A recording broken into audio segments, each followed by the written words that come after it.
I had been driving 10 hours straight. I told myself at the beginning of this trip that I wouldn't overdo it, but here I was fully overdoing, feeling exhausted. I was actually scared to take this trip. 2 weeks by myself, driving around the country, aimlessly, basically. I didn't necessarily want to be doing it like this, but it ended up making sense. It was the end of June, and although the worst of COVID had seemed to have passed, it was obvious that there was still quite a bit to go before we were out of the woods. So what was the point of taking a trip like this anyway? I couldn't really enjoy anything. Going out to any sort of venue or establishment just seemed irresponsible, as did hanging out in major cities, or anywhere that was densely populated.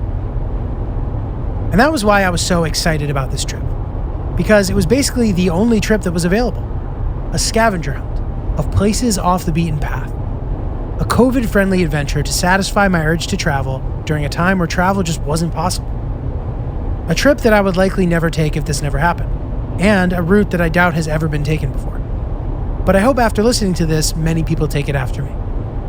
This is that story. I'm Giulio, and this is Pack Light Season 1, a COVID-friendly road trip.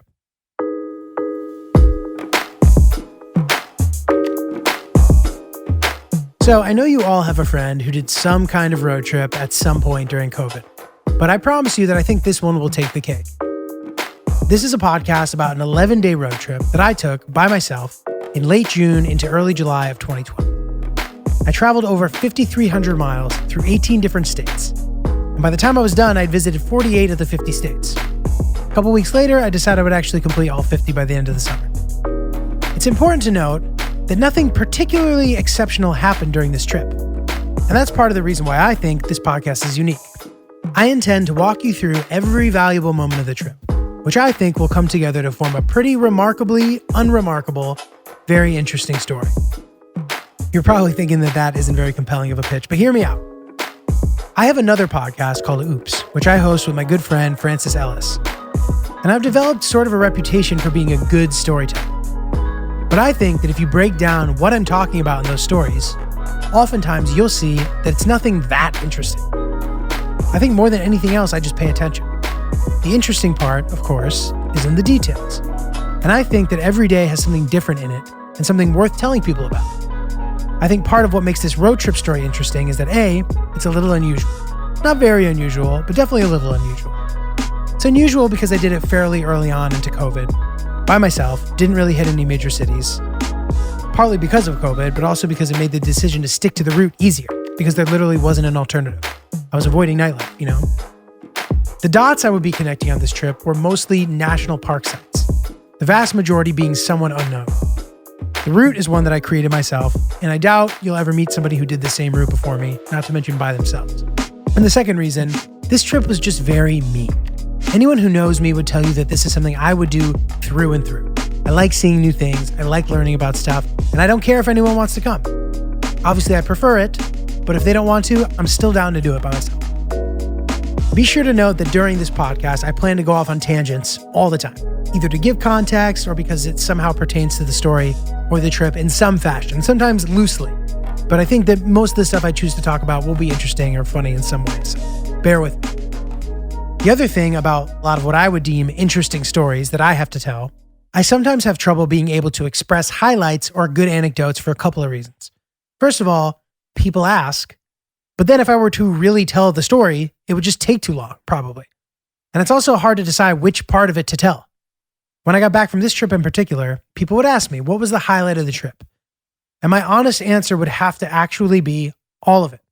Literally every day had something incredible and life-changing in it, something memorable that I'll never forget. Whether it was stressful or exciting or scary or something that made me feel emotional for some way, whatever. It doesn't matter what it was. Each day had something like that. And a lot of the times it would be in places that I never expected for that to happen. And I think that that also pertains to why I think this is such an interesting story when you really look at it closely. By the end of the trip, I had a very detailed list of things that I could forget, but that I didn't want to forget. And like I said before, another problem that I have when telling back some stories is that there's just simply too much to tell. If someone asks me about a certain aspect of the trip or whatever, they don't want me to talk to them for an hour. That would just be cruel and unusual punishment. This is the perfect medium for that, the podcast. I can dig deep into detail and it makes the story better and it makes for better listening. I was reading famous travel quotes when I was trying to come up with a name for this, and I found this quote by Henry David Thoreau. "The man who goes alone can start today, but he who travels with another must wait until that other is ready." And I felt that really resonated with me because that is what this trip was. I took this trip alone because it was more important for me to do it than to have company. I didn't want to do it alone, but I didn't want to wait. And I asked at least a dozen friends, all who declined for a variety of reasons. At some point mid-trip, I texted Chris, the producer of this podcast, and I told him that I wanted to make it into a podcast. I was excited because I felt like I was going to get to share it with people. And I hope that reliving this journey with me will feel as good for you as it feels for me getting to tell you about it. So here we go. Here's the backstory. COVID-19. Things are obviously very tense, cooped up and cohabitating with people for extended periods of time. I live with a family of friends in New York City, and typically we're all off doing our own things. But when it's all of us in the house all the time, it's kind of hard to have me time or alone time in any capacity. I love them all dearly, but I started to feel like I needed some time to myself. So I started thinking of different kinds of trips that I could do during this. But every time I started to think about it, I would just hit a wall. Traveling is impossible. Can't travel internationally anywhere. Domestic travel seemed maybe possible, but flying isn't ideal either. My girlfriend Hillary went to Palm Springs for the weekend and ended up living there for 3 months. We were like displaced for real. Finally, she came back to the East Coast in late May, and she came out to stay with me on Long Island. And we never could really find the proper rhythm, and we ended up taking off soon after that. Where would we go? Our friends Ricky and Giulio were going to Florida, and they had asked us to come down and stay with them, so we figured what the hell, that could be really fun. We were staying with them in a very nice private community, with a bunch of amenities that were off limits due to COVID. Golf course, tennis courts, sauna, food setup, everything you could ever want. And it's one of those clubs where their parents have to hit an annual minimum spend that they never hit. So in theory, we could order a bunch of food whenever we wanted. But unfortunately, all that stuff was off limits, like I said, for 2 weeks because we were required to quarantine. But that didn't matter. We had an incredible time anyway. Back in this time, people leaving New York had to quarantine when they went anywhere else, which is funny because a couple of months later, it was the complete opposite way around. Like if you were going to New York from anywhere else, you had to quarantine. But it was still early in the game. So we would just stay at the house, cook, chill by the pool, relax, and it was fantastic. I was really enjoying myself. But in the back of my head, it frustrated me that I had all this free time to travel, with comedy temporarily being on hold, but the COVID just made that impossible. Typically, I either don't have enough time or enough money to travel. But now I had both of those things, and it was just so annoying that I couldn't execute. I've always wanted to travel to all 50 states, and I'm starting to get close at this point.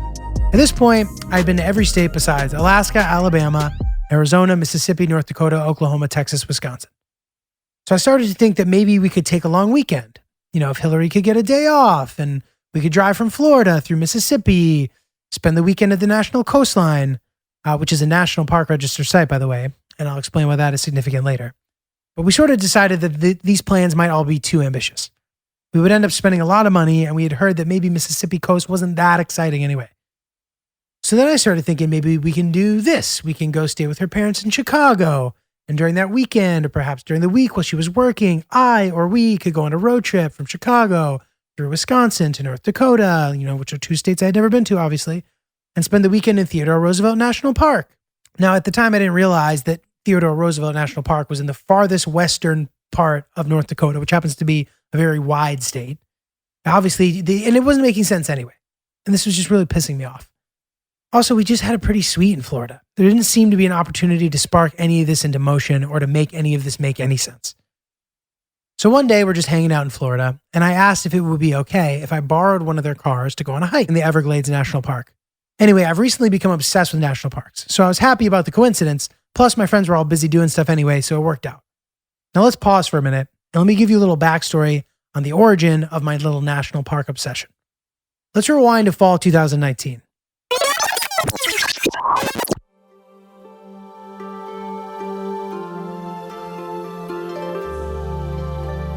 Life is completely normal.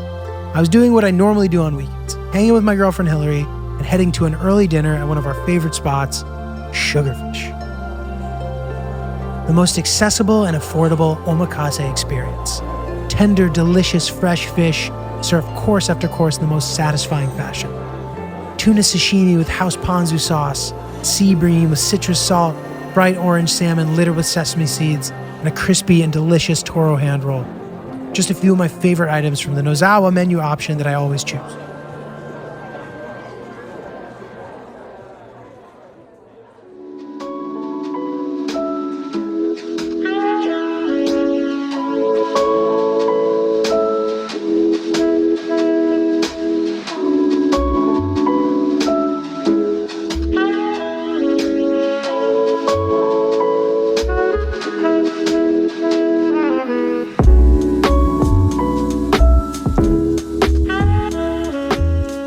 Lately, I'd felt like I'd been living the same weekend over and over again in New York. So I was trying to think outside the box for new things that I could be doing. Earlier that week, I was reading into cool things to do in New York City that you'd never think to do.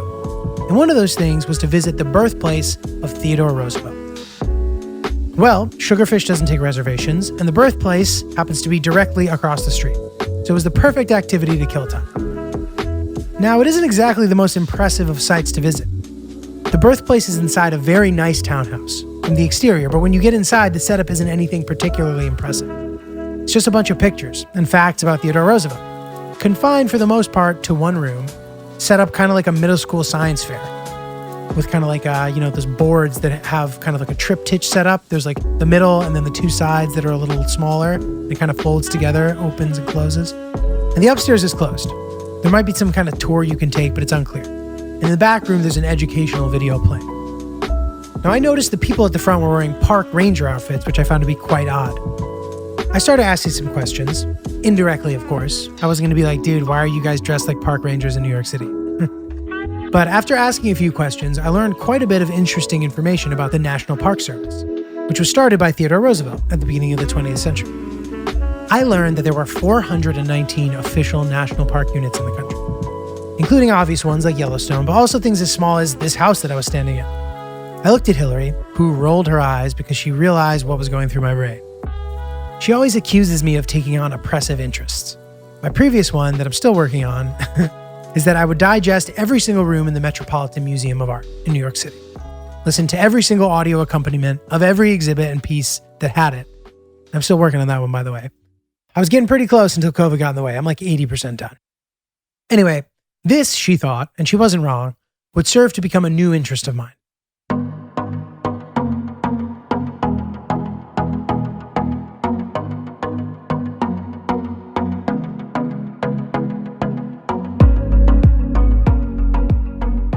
I try to make sure I prevent these interests from becoming too oppressive, but my new mission was simple.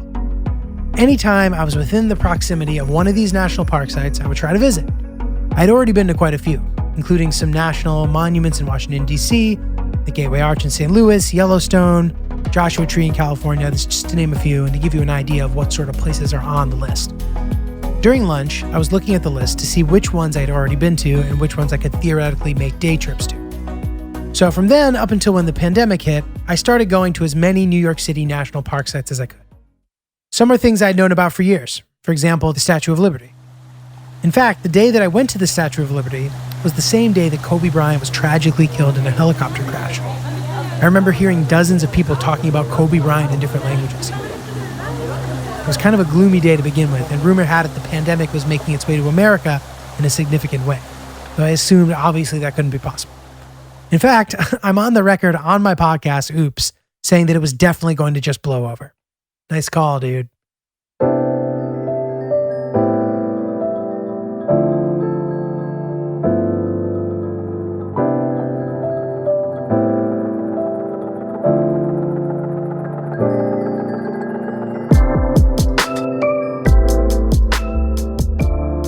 Some of the national park sites in New York are just things that I didn't even realize were there, like Grant's tomb, which is the burial of former President and Civil War General Ulysses S. Grant, and the butt of the famous joke, who's buried in Grant's tomb.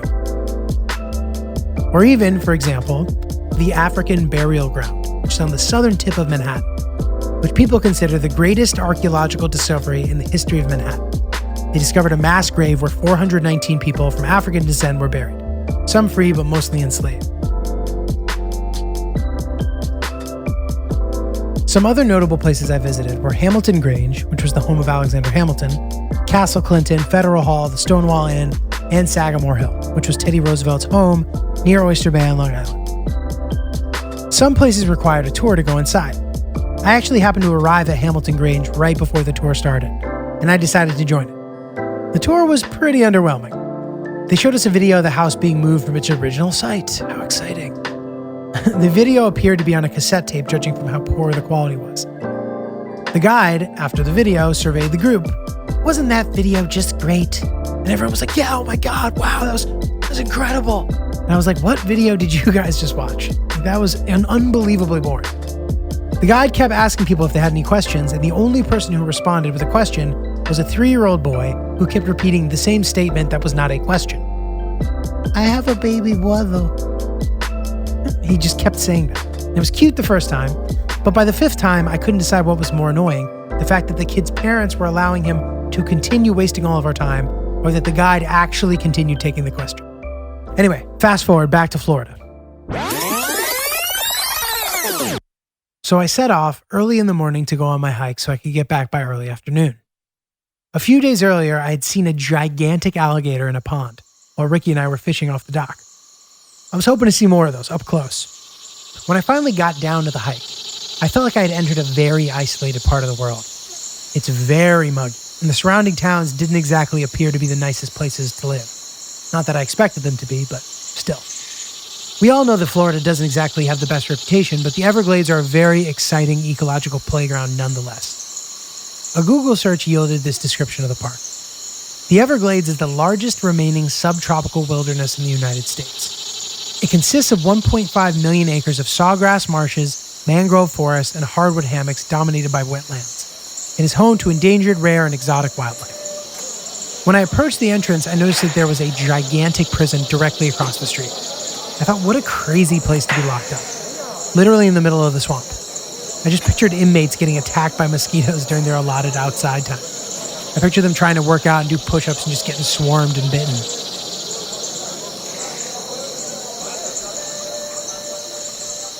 Being out in open, raw nature was an incredible thrill.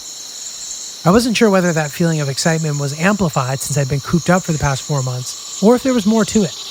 Maybe I was just hungry for an adventure, hungry to hit the open road, to make memories and make my own personal opinions about different places in the country that I've heard so much about. I've been doing nature trails out on Long Island where I'd been locked down. And although those trails were all beautiful, I wanted to get out there and really see some wilderness. Not to mention, I literally did every single nature walk that existed on the southern tip of Long Island. Literally all of them. I got out of the car. I started walking down the path. There were the biggest crickets I'd ever seen, everywhere on the boardwalk. Like you had to try not to step on them, there were so many. And when I did by accident, I heard a big crunch. Not ideal. About 300 feet into the path, I saw a gigantic alligator. The thing seemed like it was at least 10 feet long, and wide too. It looked like what I assumed a crocodile looked like.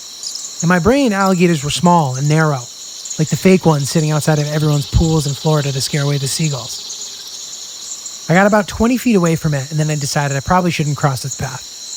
They say you're supposed to run away from alligators in zigzags because they can't run straight on or something. I'd also heard that it was really hard to shoot them, because if you don't hit a very specific point in their temple, the bullet ricochets. I have absolutely no idea if any of that's true, and I don't plan on looking into it until I go back down. And anyway, I did not want to find out today either. So, I turned around a couple minutes later. A family walked past me, and I told them about the alligator, kind of warning them, but also excited. You know, there's a gator over there or whatever. They just didn't seem impressed at all.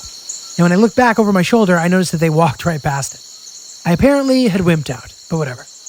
I had had my fill, so after about an hour of poking around, I decided to head back. I stopped by the Biscayne Bay National Park on the way back as well, just to check out the view from the shore.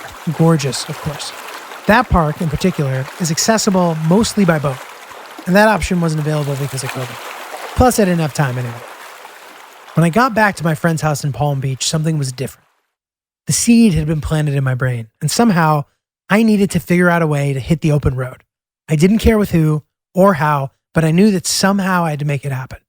And the thing that made it possible was the most unlikely of things. A couple days after that, I was doing what I had been doing the entire time I was in Florida, sipping a White Claw by the pool while I watched Ricky roll up a blunt with the hilarious title, Diamond Blunt Trap.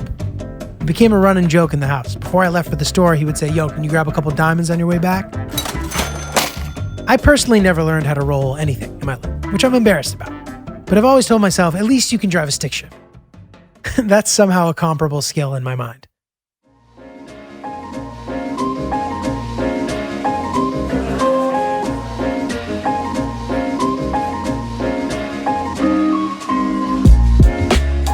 The only thing that I had coming up that week was I had a callback Friday morning for a beer commercial that was scheduled to shoot in Atlanta. I'd been auditioning for commercials for years, and I know that if you don't hear back within a day or two, you likely didn't book it. I knew that I had until the end of day Monday to hear, or it wasn't going to happen. I kept checking my phone to see if I had any emails or missed calls from my agent. Nothing. I had fallen victim to that classic actor downfall, which is before you've even gotten the job, you're picturing yourself working the job that you hadn't even yet booked. I was envisioning how cool it would be to book work during the pandemic. I knew that all theatrical stuff, TV and movies, had been shut down till the end of 2020. I was surprised they were even doing commercials. I was also thrilled to be auditioning for a TV commercial during this at all. The audition would be held on Blue Jeans, which is basically Zoom. I had the first audition a week or two earlier in New York, and I guess it went well because now I had a callback in Florida. A couple easy, funny lines, a little improv, whatever. Also, it was nice because normally if you travel and there's a callback, you have to do it in person. But for now, for once, I actually was able to do it remotely, so that was pretty sweet. The callback went well. I made a joke up top about how I was in Florida, and I asked the director, David Shane, if he could tell, because there was a ceiling fan behind me.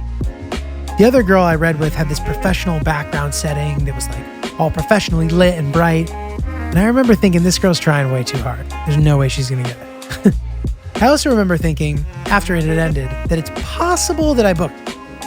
And that was Friday morning. So I thought that if I really knocked it out of the park, they might let me know today even. If not, it's possible I'd hear this weekend, but if not, definitely by end of day Monday. Just to give you some context, commercials are not something that an actor books all the time. I just shot my first national commercial that actually aired the previous summer. And before that, I had auditioned probably 500 times, booked 3 national commercials total, but all that I was either cut out of or that never aired. And this is just to give you an idea of how hard it is to book a commercial and have it actually air. Airing is the important part for the actor because if it airs and you're in it, that's when you make residuals. But that's how you make the real money. So yeah, I've only had that happen one time. Anyway, now it's Monday and time is running out. I still haven't heard anything. It's 4:55 p.m. and I go into the room where Hillary's working on her computer and I say to her, well, it looks like I didn't book the commercial. I hang in the room for a minute or two, and at 4:58, I notice my phone ringing. It's someone from my agency. I'll never forget the feeling when I heard, Giulio, hey, it's Michael Raymond. You booked it. I jumped in the air and gave a Rafael Nadal-esque fist bump as Hillary started leaping with excitement. I will be shooting the following Sunday in Atlanta. More details to come. I was literally high with excitement. How the hell did I just book a job during this pandemic? It seemed like it was just complete madness. The only problem now was, where was I going to go afterward? I knew that my friends in New York were going to be a little weird about me coming back to the house after just having flown. I thought, well, maybe I could come back to Florida or go back to New York, but the pandemic's happening. I was about to be on set with hundreds of people after being in an extremely busy airport. We all agreed that it would probably be best if we didn't go back to Florida at the very least. So Hillary decided she would head back to Chicago, and I guess I would meet her afterward. We were, after all, planning on heading to Chicago at some point. And that is when the idea hit me.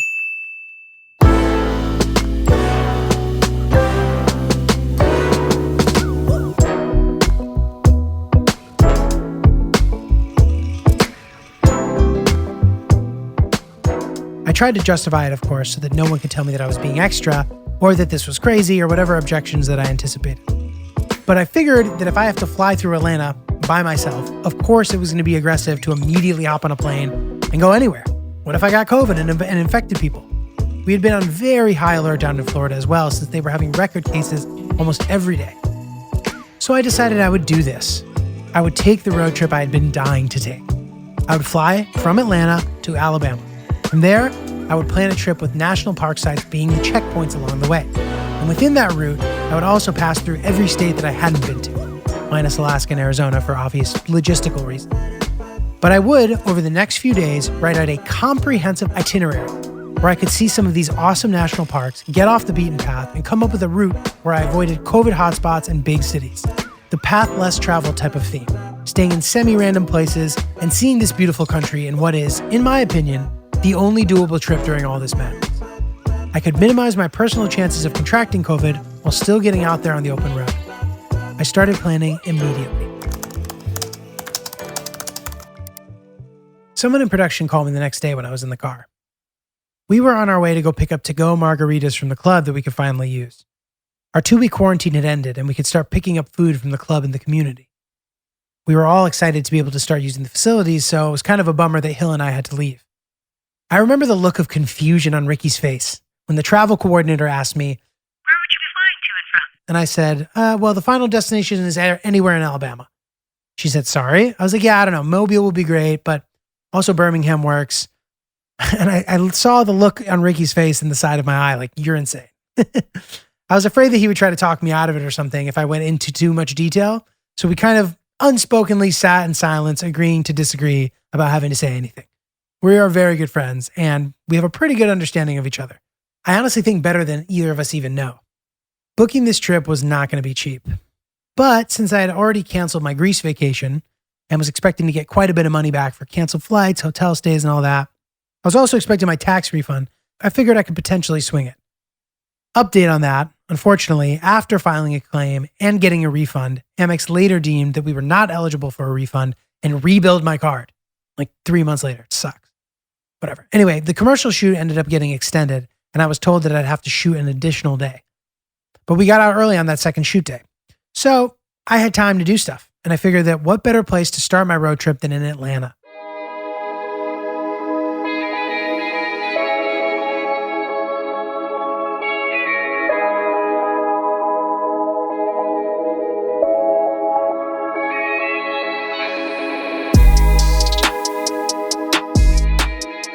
Technically, I didn't have a car yet, but thematically speaking, there were stops I could hit in the city, and it would fall nicely within the road trip's national park.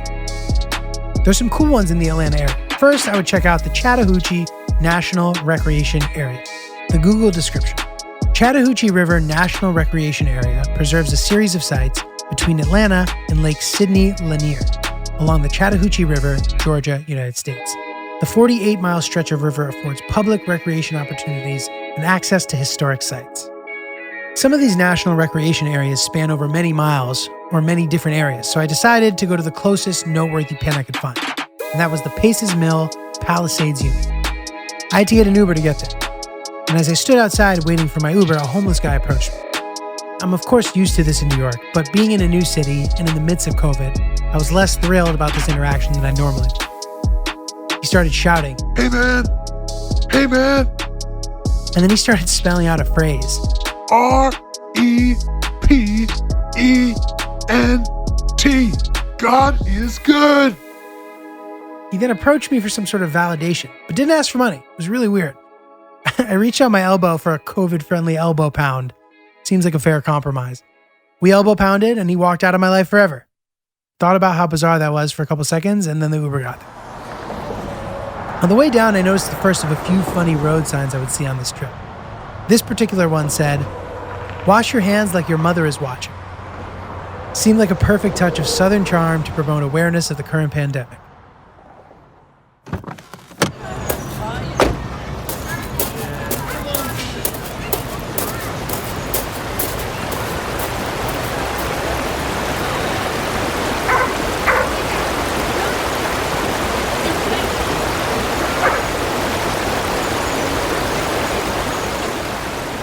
The river area was what I imagined a typical summer was like on the Chattahoochee River.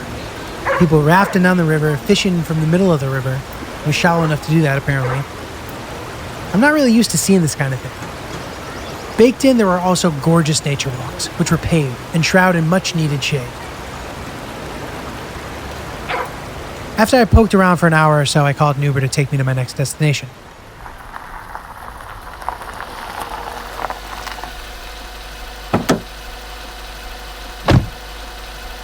When the Uber arrived, my driver was really frustrated. And it wasn't because of me. I didn't do anything. He was angry that he had lived in this area his whole life, yet he didn't know that this place was here. He said something like this. Yo, this has been here this whole... damn, man. I've been driving by here my whole life and I didn't know this shit was here. My dumb ass is sitting here being like, what the fuck am I going to do today? Hey, man. Thanks for showing me this, man. It's cracking up about that. Very nice guy, actually. He thanked me again before dropping me off at my next destination, which was the Martin Luther King National Historic Park. Given all the civil unrest that had been going on in the country during that time, in light of protests, it seemed like a must visit. The site is comprised of several buildings in Atlanta, Georgia, including Martin Luther King Jr.'s boyhood home and the original Ebenezer Baptist Church, the church where King was baptized and both his father, Martin Luther King Sr., and he were pastors. There's also a park with statues and some pretty curated scenery. I still had my garbage with me from my salad that I had eaten down by the river. I used my foot to karate kick the garbage can open before throwing my waste into it. Some lady saw me do it and shouted out of her car window, "That was very impressive, young man." Like, thanks, lady. My first stop at all the MLK stuff was his childhood home. I was very touched by the amount of young people of all different races sitting in front of his home proudly. I have a dream that one day this nation will rise up and live out the true meaning of its creed. We hold these truths to be self-evident, that all men are created equal.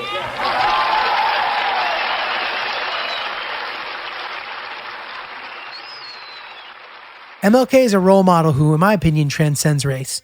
But also, inevitably, I noticed an extra special glow on some of the faces of the African-American kids sitting on that stoop. Thumbs up, in front of MLK's humble roots, where it all started. Like with any role model, you get this feeling like, they can do it, so can I. And that feeling has to only be amplified when you're near their old stomping grounds. Something about MLK's house made it so obvious that this was the house he lived in.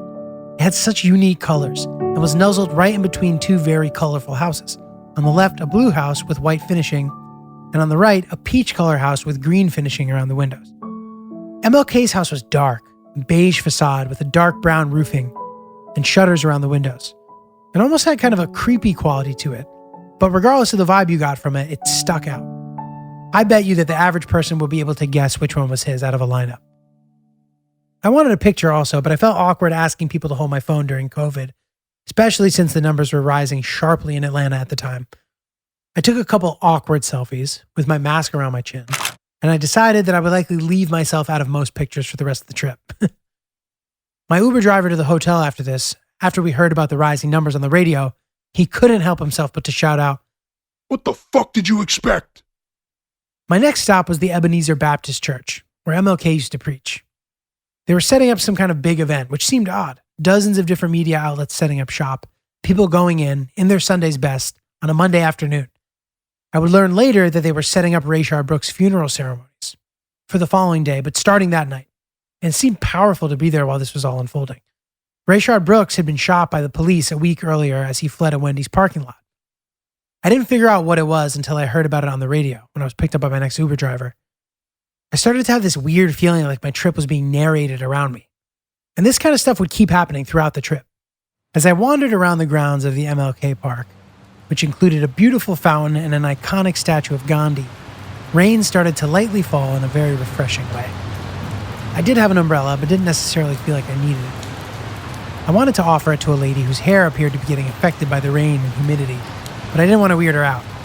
We were all keeping our distances from each other after all. I headed back to the hotel to get ready for my trip the next day. I was so excited I could hardly sleep.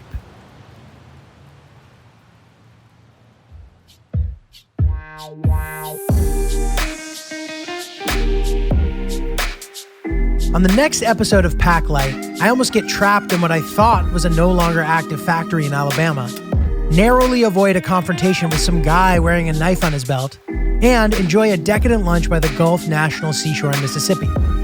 Check out my YouTube channel for the entire episode, along with the soothing visual accompaniment, and check out the Instagram @PackLightPics for some videos and pictures of the stuff from this episode.